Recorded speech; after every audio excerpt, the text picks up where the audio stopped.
Makahulog muna kami ng lambat mga boss para may pangulam mamayang gabi. Hirap na naman sa pangulam.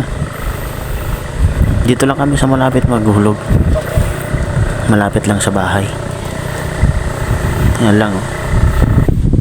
Ayan na boss, nagsisimula na kayo maghulog. Mababa lang yan, ang lambat niya kasi mababaw mala ang hinuhulugan.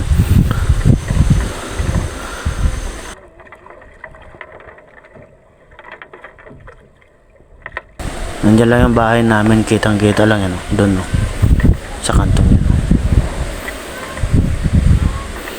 Yan lang, madali lang kami yan makahuli ng pangulam mga boss.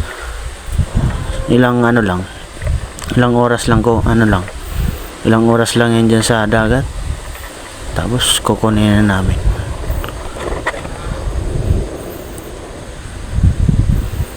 Mahintay lang kami ng ilang oras dyan. Babatakin na namin yan. Ayan mga boss, batak na kami.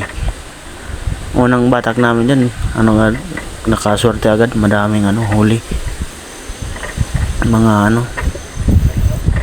pang ihaw na isda. Masarap yan inihaw mga boss. Tunong ang tawag niyan sa amin.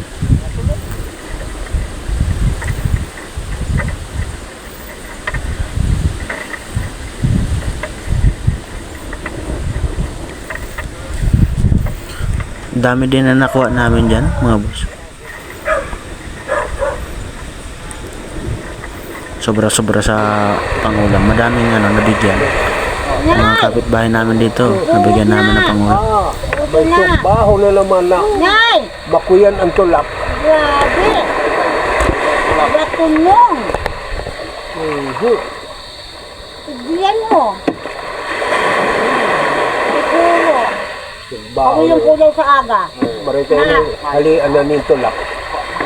Pagkatan mo Iyo, napusi. Sinugba mo napusi ang tulak. Bye-bye. Dahil nga nito, maski dahil magpusi, bakuyan ang pagkuyan ka. Marugi. Dapat halian na ng tulak, tanganing malinig. Buhay na ba iba? Ibahan man yan.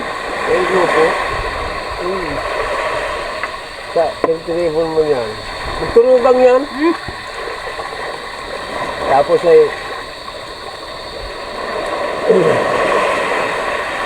abang mo ito. Mano. Pinadan mo na?